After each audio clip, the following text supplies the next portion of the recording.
Not only was Ansel Adams a great photographer, as most of you know, he was an amazing businessman. So today, I'm going to share with you how Ansel Adams' work has made millions from his photography. Today's video is brought to you by Southern California Beaches.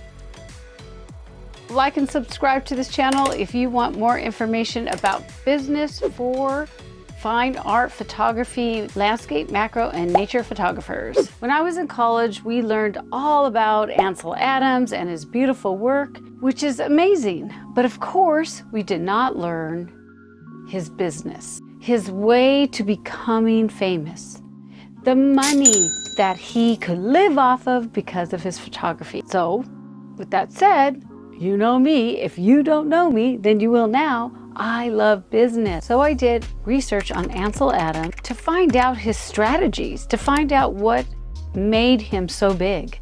I'm always curious about how do these creatives make so much money?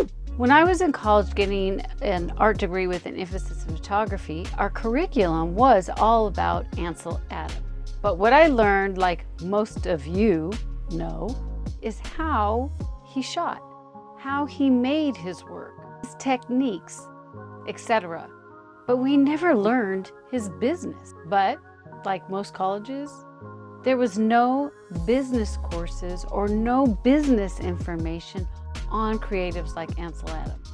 I wanted to understand, how did he make so much money? How was he influenced? I'm going to share with you 4 strategies that Ansel Adams used to build his dream business and make it profitable. So with that said, let's get to it. Before I get any of you commenting down below, he didn't make millions and blah, blah, blah, blah. But let me just give you the structure. First serious portfolio made was sold for $3,900 in 1920. If you calculate that into today's, say that a couple times, into today's money, that would have been one portfolio for $63,296.79 in 2024. That's amazing. Of course, now to this day, he has passed away and it's still worth millions of dollars. That's why this is so important, because don't you make work so you could be valued and others to appreciate it even when you're gone? I know I do. With that, his first strategy is all about his mission. When I talk about a mission, I'm not talking about a business mission. This is one of the things I really focus on when I coach photographers, is that we all have a mission in life, and that's why we push that shutter button for sure. Ansel Adams had his own mission, meaning his own unique creativity, and valued what he loved to do. Now, most of us think of his works, and it's funny when I hear people saying, I want to be like Ansel Adams. I do not want to post-process my images. I want them so natural. It is so funny. If you really research Ansel Adams, you will realize that he did a lot of experimentation, which is really, really good, because that's how you bring out your creative juices. So in the beginning, everything was really nice and soft. Ansel Adams had a lot of imagery that was very out of focus and dreamy and totally different than when most people think that he had done. But in order for him to really build upon the mission that sold, he had to really play with this work and understand what he wanted from within his soul. I mean, Ansel Adams, he said, you don't take a photograph, you make a photograph. But what he did was he played with his film. And he played in post-processing, so he created his work. He spent hours and hours on his technique and what he truly loved, and he mastered it. And he kept going and wouldn't let people deter what he wanted to make. So next, on strategy 2, he figured out what his clients would want. And because of this, he built his offers. Now, let's get down in deep with this one, because this is super important. Again, so many artists. So this, I'm doing it for myself, it's for me. Well, you know what? It is good in the beginning, but then you want to craft for others, and that's what Ansel Adam did. He knew what others truly liked, and he gave them what they wanted. surprisingly. And then he realized, you know, it's really fun to teach. And most of us do this. We go into the teaching realm. And he did that. He taught by making books on how he did his work, on how to master the camera, and how to process his style of photography, and yet how to print your work the way he did it. The books became bestsellers not because he did them, it's because he got them out to the world. He was continually networking, going to places and meeting people. But I want you to know that even though I'm giving you what Ansel Adams did, it's not something that I'm saying that you should do. What I'm saying is that this is something that he truly loved to do, and he wanted to connect to his ideal customers. He understood who he wanted to connect with and what they wanted. So obviously he became a photographer and an educator. You could be a photographer and somebody that licensed your work. You don't have to be an educator. You just got to connect to who you truly want to work with and get to know them and get to understand them, and then make your offer. Which again, I've already talked a little bit about this, but strategy number 3 is building his audience. He could not become this amazing photographer if he did not build his audience to his tribe, to the people he wanted to connect to. And that's what he did. When he started to do exhibitions, it wasn't about only doing exhibitions, it was just about getting his work out there, getting to meet new people, getting to connect. Oh yeah, I have a book that I just published last year, or I just published a couple months ago.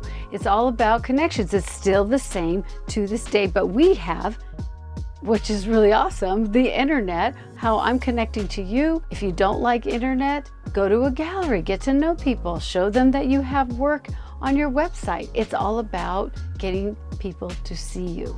It really is a numbers game, so the more that you get to connect to people, the more you share what you do, the easier it'll be for you to have a business of your dreams, truly. Okay, so we're gonna go into the next strategy for sure. That's the fourth and the last one, but I wanna ask you, were you shocked to see that Ansel Adams actually did not have his corner to corner in sharp in the beginning? He really did play. I was actually shocked when I did some research on him and how he got started into his business side. So that was something really interesting to see, because in college I didn't see that. Let me know in the comments if there's any other Ansel Adams secrets that you know about, because I'd love to hear about them. So his fourth strategy, which is really, really big, and I'm hoping that you will all get to it, was that he built authority. And how did he do this? He did this because he took his craft and understood that it was above and beyond the actual photograph. What he was doing was way more important than just the photography that he created. Ansel Adams was an environmental activist, and the reason is because of his mission and his true feelings for what he loved, getting outdoors and photographing. But really what he wanted to share was the environment and for everybody to take care of it. So his work was above and beyond. He promoted conservation of the national parks and to preserve them. His work helped to raise awareness of the environment issues that further enhanced his reputation as a photographer and now an authority and public figure. So what he ended up doing was getting into the commercial side of it. He commercialized his work. He also still worked in the fine arts sector, but he took it to a new level for a reason. When he began to commercialize, advertise, he worked for Parks, Kodak, Zeiss. He was on Life, Fortune, Arizona Highway magazine, which I love. I had to put that one in. All was aligned with his artistic vision and above and beyond his craft. So what I teach also when I coach my awesome photographers, once you get to the point of understanding yourself, who you serve, what do you want to offer, go to this level and be an authority and figure out what you can do. My business gives money to help with the problem of our air. I want nice, clean air for my grandchildren. So every time someone buys from me, my money goes to companies that will help get rid of carbon dioxide and things that mess up our air to breathe. That's my mission. What is yours? Think about that, and that will even push you forward into these strategies to build your business. He remains one of the most celebrated photographers to this day, and he's been gone for a while. And it's all because of his mission and what he loves to do, his clients, his offers, his working and getting out there and connecting, and then having his work go beyond just the photograph. What is it going to do for others to really help what you want them to feel? But let me tell you, I have a little bit more. I like to always give you more, right?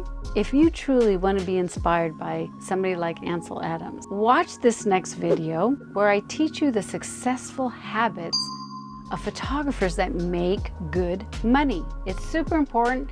It's up next. Check it out. We'll put it around somewhere so you can watch this next. Always remember, your 1,000 words does make a difference. I'll see you in the next video. Cheers.